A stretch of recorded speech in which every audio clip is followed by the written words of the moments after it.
Tahu gak sih apa itu generasi Z, generasi strawberry, dan kesehatan mental? Untuk dapat mengetahuinya, simak video berikut ini ya.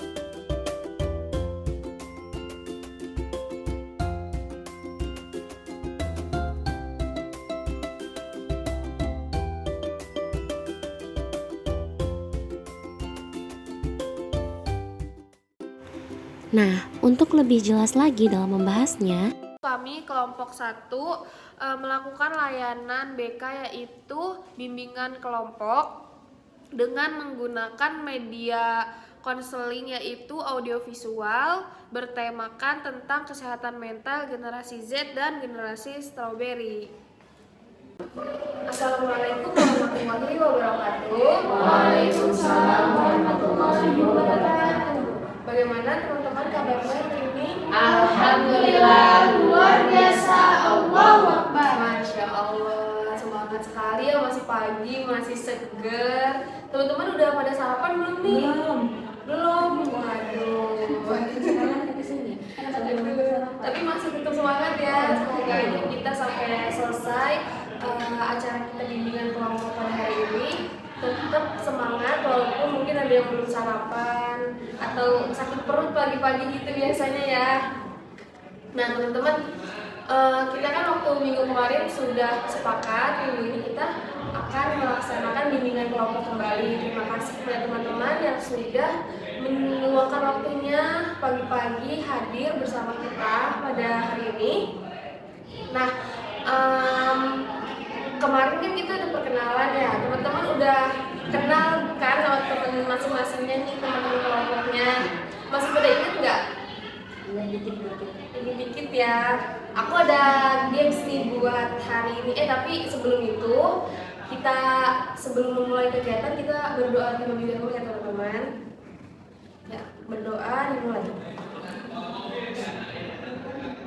Berdoa selesai. Sekarang aku ada games, temanya tentang siapa aku. Nah, kemarin teman-teman udah saling kenal, sedikit banyaknya udah tahu sifat atau kebiasaan teman-temannya, teman-teman kelompoknya di sini. Nah, aku ada permainan siapa aku. Teman-teman bawa pulpen sama kertas, boleh disiapin dulu. Atau ada yang pulpennya lebih dari satu, itu boleh dipindahin ke teman-teman. Aku boleh pinjam nggak? Boleh. Enggak. Silakan diambil. Cukup. Udah teman-teman udah ada semua kertasnya. Sebentar.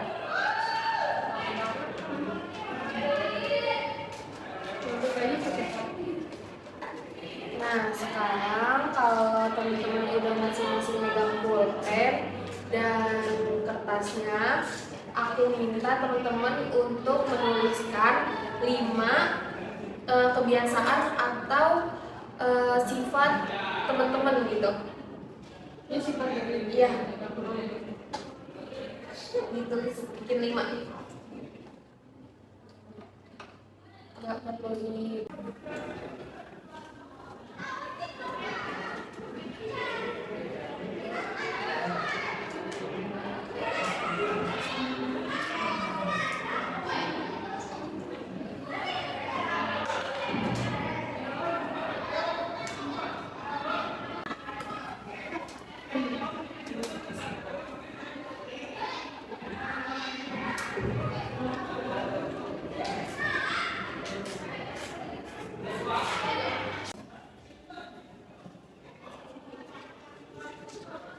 Baik, terima kasih kepada teman-teman yang sudah menulis tentang 5 kebiasaan atau sifat. Kita bacain. Nanti ketika aku bacain, nah teman-teman tebak itu orangnya siapa gitu ya.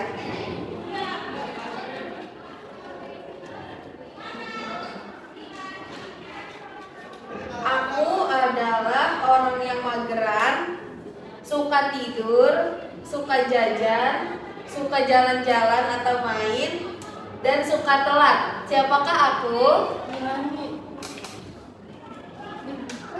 Yulia. Bener ya? Bukan. Siapa? Ayo siapa? Ina. Bener gak Ina? Malas dia. Kok kamu tidur terus? Itu dia kayak ini. Panda. Kayak pakai katanya masih. Lagi. Orang tidur.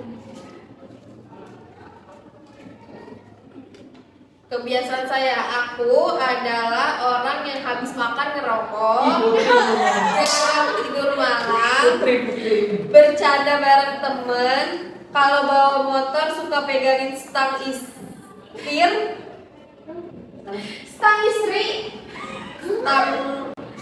pegangin stang setir, stang atau setir. Terus gak bisa tidur dengan mata terbuka. Siapakah aku? Aku tahu. Siapa? Putri kalau habis makan dia berapa? Bener Mas? Iya. Bener. Nah, teman-teman saling kenal ya. Kita buka lagi. Saya adalah orang yang suka nangis, sering kabur, kesabarannya setipis tisu, gak suka dibentak tapi suka ngebentak, judes tapi baik kayak peri. Siapakah aku? Siapa? Bener? Bener. Itu ada. Lagi ya, yang keempat nih. Aku adalah orang yang lumayan pendiam, agak sulit untuk beradaptasi dengan orang baru. Kalau udah deket banget sama orang, aku bisa pecicilan, suka banget ngemil, dan suka bobo. Siapakah aku? Tahu. Siapa? Putri. Bener bener. Iya. Wis. Dia kalau nyemil satu karung. Satu kali sendiri ya.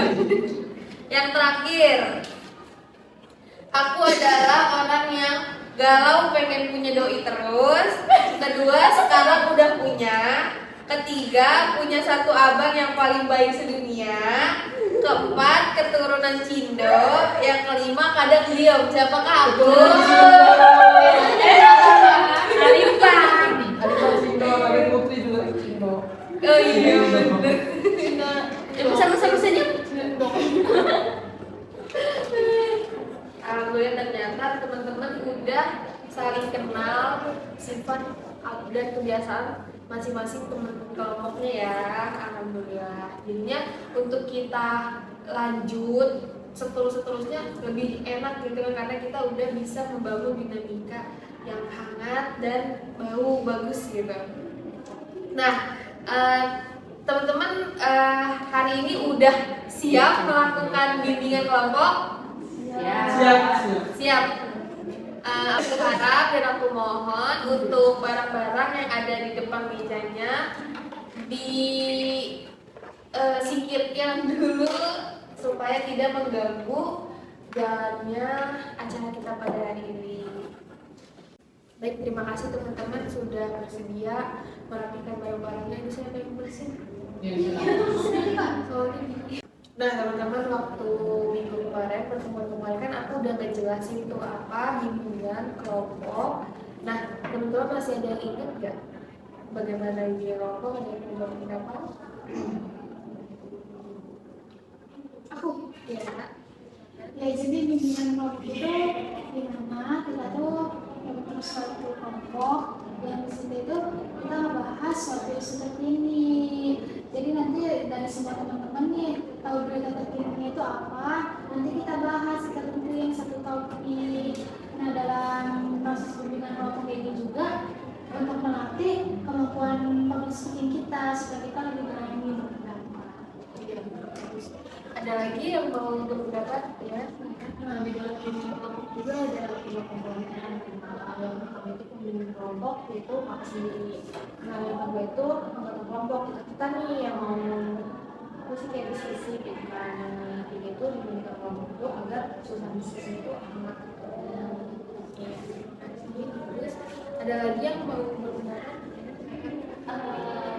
Dalam bimbingan kelompok itu tadi kan kayak dari kata Alfa, topiknya ada, kita ngebahas topik-topik tentang topik ini ada 2 topik kan, kalau masalah bebas sama topik yang kalau lebih bebas itu dari kita dan anggota kelompok. Ini ada lagi? Ya. Apa yang dikatakan Aspa mengenai bimbingan kelompok itu kan membahas isu-isu yang sedang hangat. Nah, di dalam bimbingan kelompok juga ada yang namanya fungsi pencegahan. Nah, fungsi pencegahan itu berfungsi untuk ketika kita mengetahui suatu masalah, nah kita supaya kita tidak terkena ataupun terbebas dari masalah tersebut.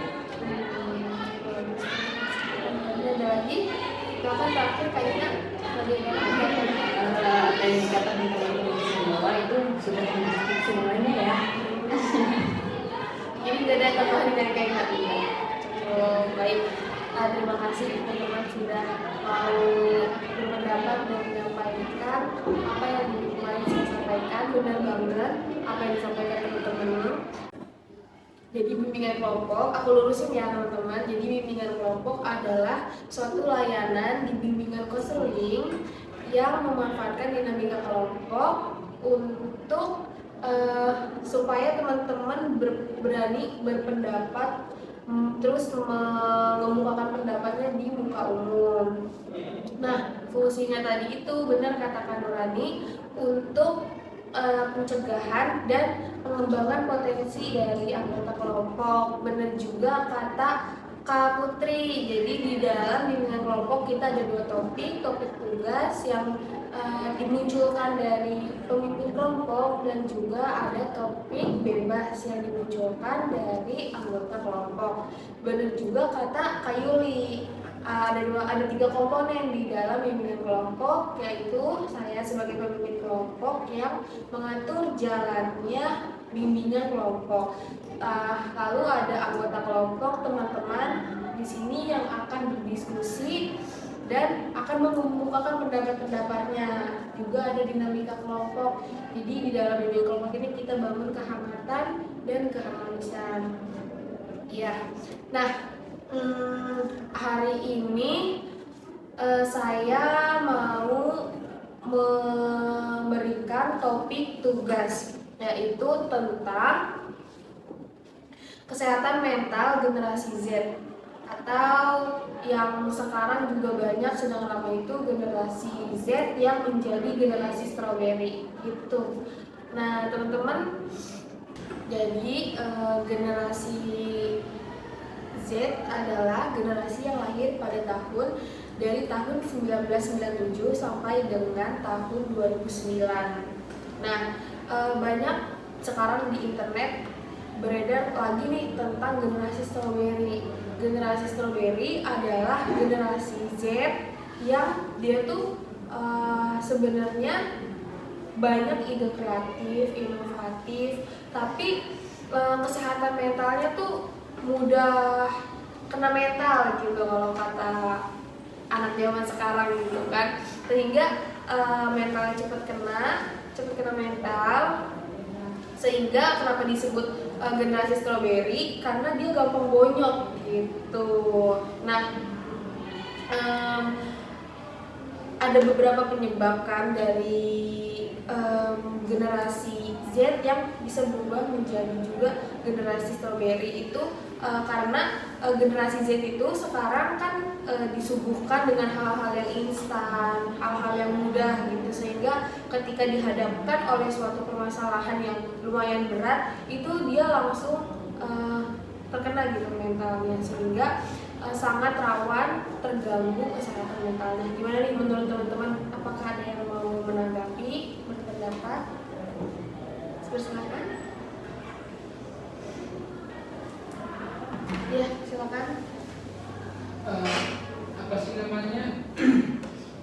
memang benar ya apa yang sudah dijelaskan sedikit tadi oleh kakak, bahwasanya tidak sedikit orang yang mentalnya itu belum siap menjalani kehidupan yang sembilan-benarnya atau kehidupan yang keras itu.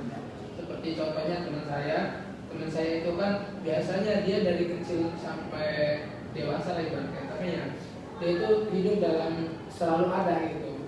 Nah, dia itu selalu ketika punya keinginan selalu dituruti, selalu dikasih. Ketika minta sesuatu dia langsung dikasih oleh kedua orang tua. Namun ketika suatu waktu nih orang tuanya tidak ada ataupun pergi ke kemana dan tidak ada kabar, si anak ini sangat merasa hancur banget hidupnya gitu. Ketika pengen sesuatu dia nggak bisa mendapatkan dengan sendiri gitu, karena memang dari sebelumnya juga dia itu ketika pengen sesuatu itu selalu minta dan dikasih. Akan tetapi ketika dihadapkan persoalan tidak ada yang memberi, dia sangat kayak hidupnya hancur lah gitu. Pokoknya dia tuh kena mental gitu. Ibarat kata yang disampaikan kena mental lagi, dia selalu kayak gelisah ataupun kayak marah-marah entah gimana gitu. Itu sih. Ya, kayak jadinya udah sangat bergantung gitu ya pada sesuatu, sehingga ketika nggak ada sesuatu itu sangat hancur gitu ya. Iya. Ada lagi yang mau berpendapat? Ya, silakan. Berarti kalau dari yang tadi Mas Mas sampaikan itu ada hubungannya juga dengan pola asuh orang tua ya Kak. Karena dia sudah diajarkan oleh orang tuanya sejak dulu hidupnya terlalu enak, berkecukupan, terus apa sih, jadi senangnya kayak nggak punya ada usaha gitu untuk dia ketika ingin mendapatkan sesuatu. Kayak saya pernah dengar dari Saskia Mereka, artis, dia itu orang punya kan, maksudnya kata dia, kata Saskia Mereka ini, dia tuh sebenarnya mampu untuk ngajak anaknya tuh kayak ngajak ke hotel mau seminggu 3 kali juga dia mampu sebenarnya.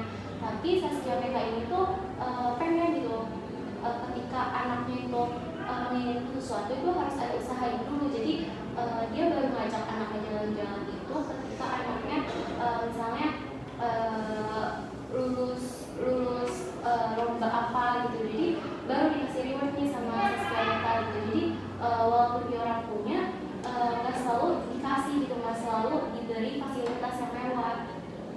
Iya, benar banget. Karena kalau misalnya kita lihat juga ya, kayak kalau generasi milenial atau generasi dia sebelumnya kan mereka hidupnya sangat penuh perjuangan gitu ya. Jadi mungkin ketika dia punya anak, dia pengen nih nyenengin anaknya gitu, tapi mungkin caranya salah seperti yang dijelasin sama Mas Nurani, terus juga yang tadi dijelasin sama, kalau dijelasin sama Kak Putri itu kan berarti orang tua yang tetap pengen anaknya berusaha gitu ya. Jadi tergantung pola asuh orang tua. Ada lagi yang mau berpendapat? Ya, silakan. Kalau menurut aku ya, kalau bagaimana kita mengatasi itu, ya kan pada apa tuh serba cepet ya, serba instan. Itu tuh karena dipengaruhi ini sih digital. Iya, soalnya kayak maksudnya walaupun si orang tuanya tadi kan yang kata Nurani yang kata Putri itu udah ngedidiknya dengan bagus, tapi dia itu bisa mendapatkan apapun lebih cepat itu dari internet gitu. Jadi kayak kita juga kan nggak bisa ya menghindari digitalisasi karena kebiasaan itu. Apalagi kan sekarang kita emang benar-benar nggak bisa lepas dari HP kan, segala informasi kebutuhan kita buat berkabar itu kan lewat HP gitu. Jadi kebiasaan mungkin dari situ sih, kebiasaan internet sekarang yang cepet gitu, apa-apa gampang, jadi mempengaruhi juga gitu. Bener banget, jadi kayak ibaratnya sekarang tuh dunia udah ada di genggaman gitu ya. Jadinya kita bisa serba instan, serba mudah gitu. Walaupun kadang orang tua udah berusaha buat ngasih pola asuh yang baik gitu, tapi tetap aja kita susah untuk menghindari lingkungan dan dunia saat ini gitu. Bener banget sih. Ada lagi yang mau berpendapat teman-teman? Dari sebelah sini, kubu sebelah sini kayaknya belum. Ya mungkin dari lingkungan sekitar juga bisa berpengaruh ya buat kesehatan kita. Bener kata Alifa juga tadi, sosmed ya. Jadi kayak kita juga nanti kalau mau jadi orang tua gitu, emang gak apa-apa sih kayak pegang handphone itu gak apa-apa gitu untuk anak. Cuman kayak ya lebih dibatasin aja gitu. Jadi misalnya malam itu udah nggak bisa apa sih kayak bagi jarak gitu loh, kayak udah nggak boleh itu lagi loh, nggak boleh pegang lagi kalau udah malam waktu ya diwaktuin. Berarti masuk lagi tadi ke pola asuh orang tua juga ya. Terus juga kayak mungkin bisa lebih kena mentalnya tuh karena sekarang tuh media sosial banyak banget ya kayak bully, terus juga kayak aib orang tuh gampang banget kebukanya gitu ya di media sosial, sehingga kayak cepet gitu dia tuh buat kena mentalnya, atau dia tuh mudah buat, kalau zaman sekarang katanya netizen gitu ya, menjudge orang gitu-gitu, itu kan termasuk mentalnya yang kurang baik gitu kan. Nah, menurut teman-teman apa sih penyebab yang lainnya gitu selain yang tadi yang udah sebutin? Ya, mendengar tadi apa yang disampaikan oleh kakak mengenai gampangnya menyebarkan isu atau aib seseorang, itu juga terjadi ketika teman saya menyebarkan aib teman saya gitu. Itu memang sangat cepat sekali menyebarnya melalui digitalisasi tadi. Nah, dengan sekali klik aib menyebar kemana-mana gitu. Dan dampaknya dari apa yang teman saya lakukan itu berpengaruh sekali terhadap mental teman saya ini. Dia yang biasanya aktif jadi sedikit, pokoknya berbeda dalam sikap atau perilakunya pun gitu. Dia yang biasanya aktif tiba-tiba murung, pendiam gitu, karena memang teman-teman yang lainnya juga sudah mengetahui aibnya nih. Jadi dia dalam suatu tongkrongan dengan teman-temannya dia selalu dibully, dinilai gitu. Jadi apapun ngobrolnya pasti mengarah ke bulian tadi gitu.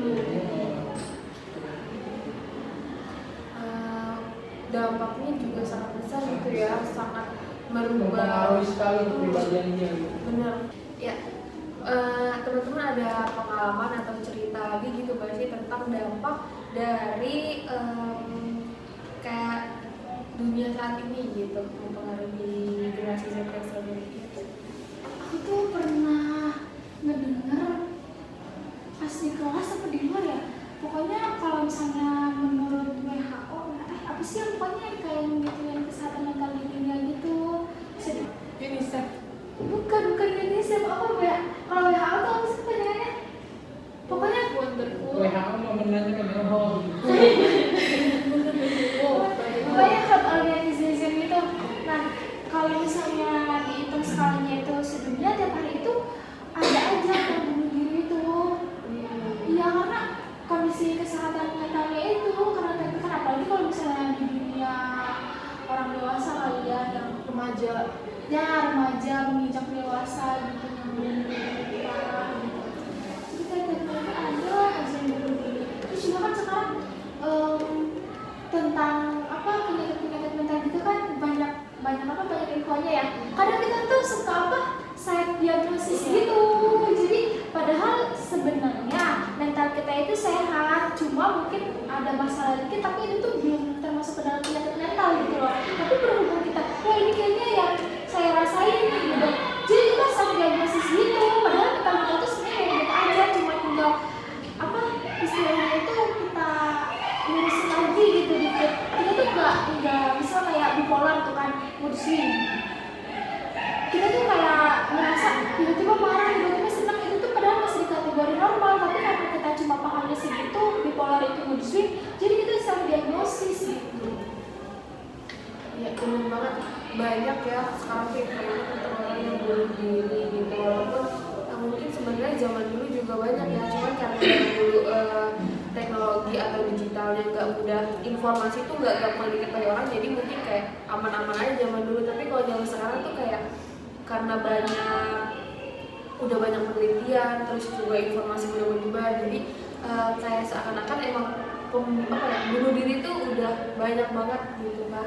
Nah, aku juga emang pernah dengar sih kayak gitu tentang yang bunuh diri, waktu itu di Facebook juga rame ya, di Twitter, yang loncat dari jembatan. Iya, kayak ada yang tahu beritanya? Facebook. Ini di mana-mana juga ramai. Tahu. Aku nggak tahu. Di jembatan apa namanya? Ampera. Ada di aku juga loh yang Apa ya? itu Ada yang tahu. di jembatan. Ya iya. Jembatan itu? Iya di jembatan yang ini jalan ke rumah kedua dia tuh ada yang loncat. Pasti remaja. Iya remaja.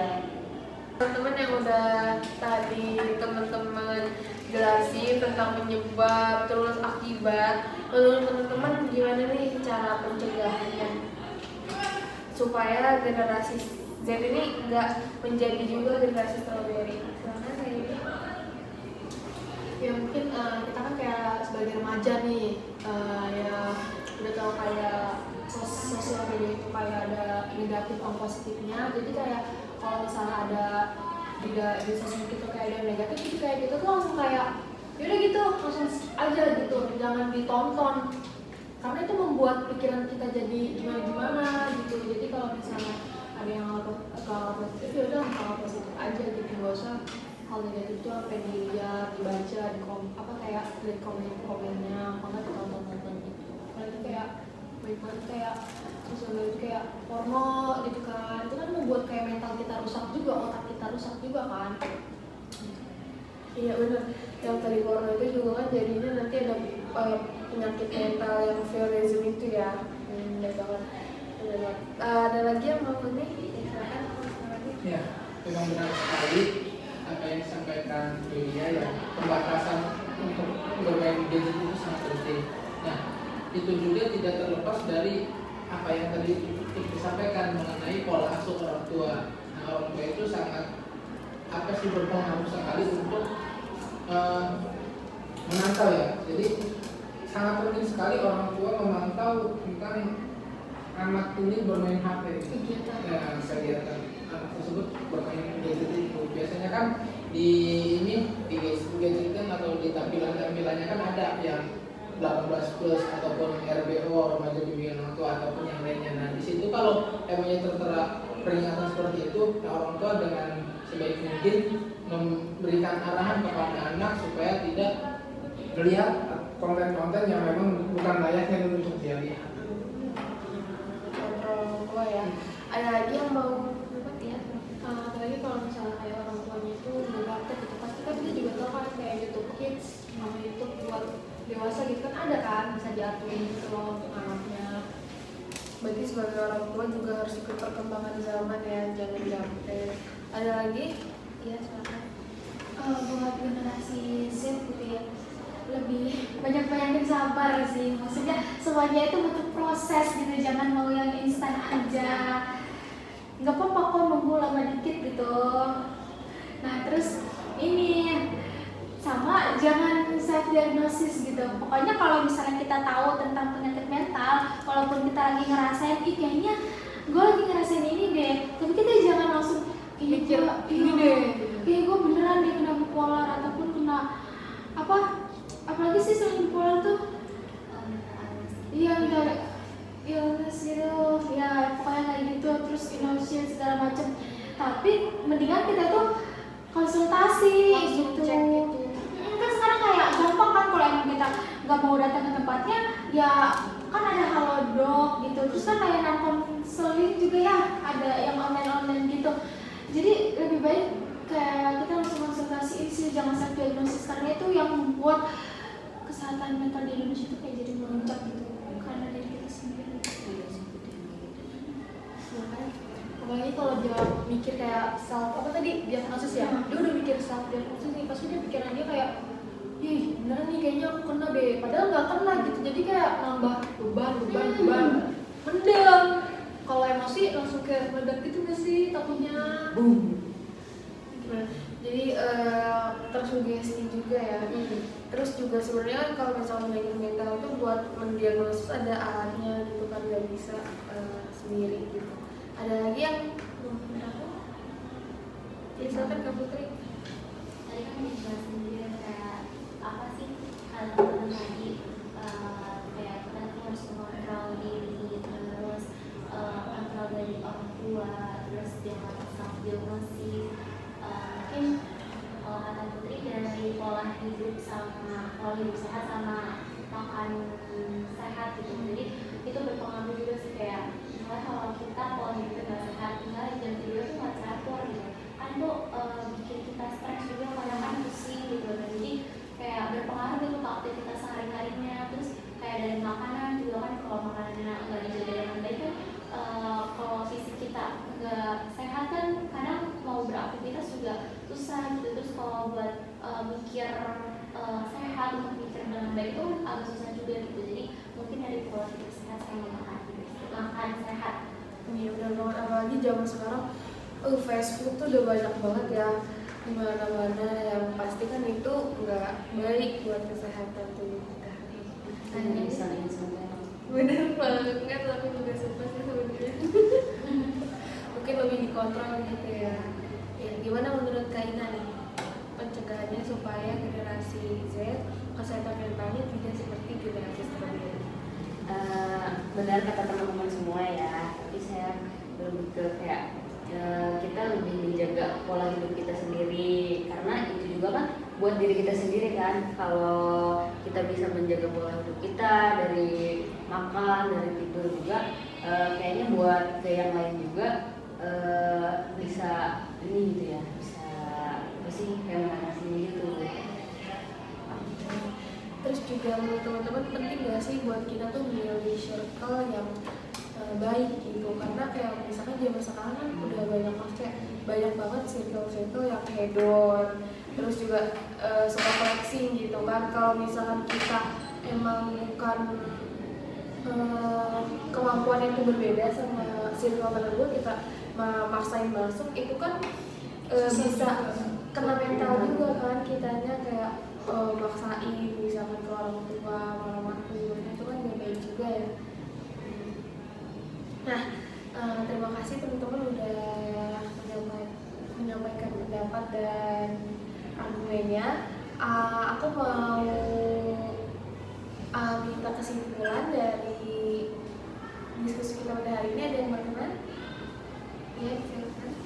Ya, jadi tentang kesehatan mental yang bisa saya ambil gitu ya Kak hari ini, ya biasanya pola seorang tua itu benar-benar penting gitu ya,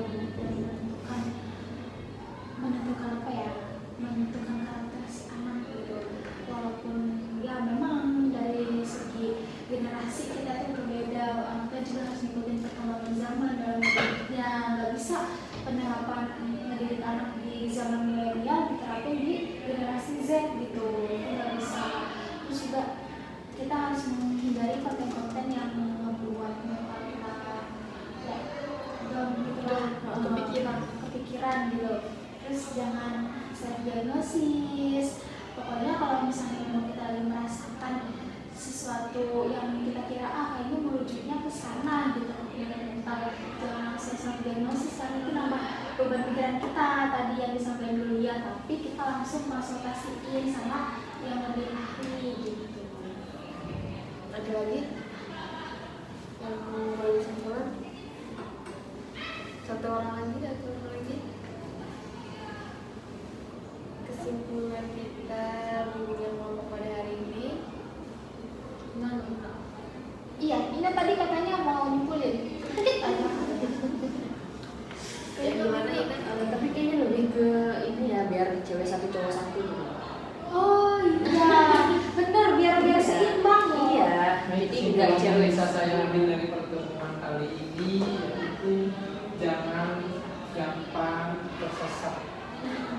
Tersesat dalam artian di sini, jangan mudah terpengaruhi dan terprovokasi oleh hal-hal yang memang belum pasti. Gitu. Karena apa yang teman-teman jelaskan tadi, digitalisasi itu sangat berdampak besar dalam kehidupan seseorang ya. Orang itu kalau memang tidak baik-baik menerima informasi itu akan gampang terpengaruh. Terima kasih yang sudah memberi kesimpulan. Selanjutnya aku mau minta kritik dan saran nih untuk pertemuan kita pada hari ini. Ada yang mau memberi kritik, saran dan pesan? Ya, silakan. Mungkin diskusinya lebih diramein lagi kali ya, biar apa sih kayak nambah wawasan juga.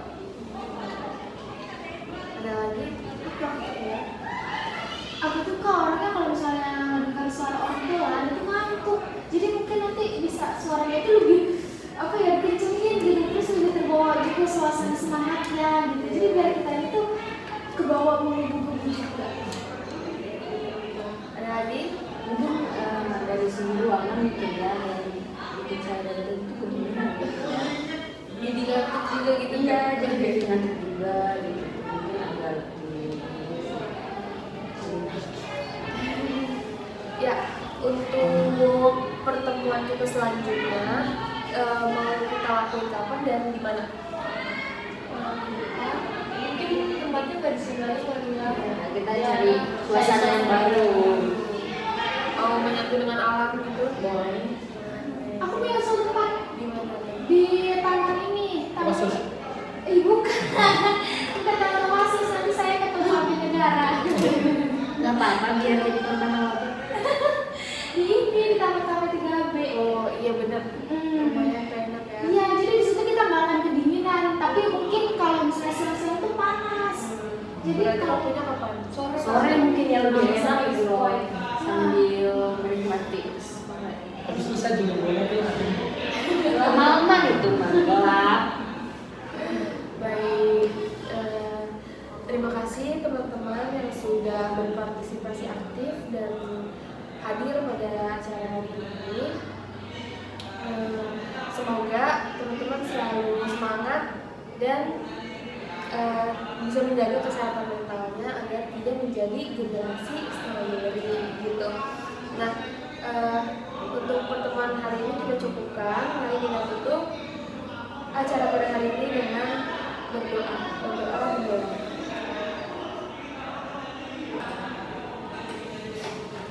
Dan mengucap lafaz hamdalah.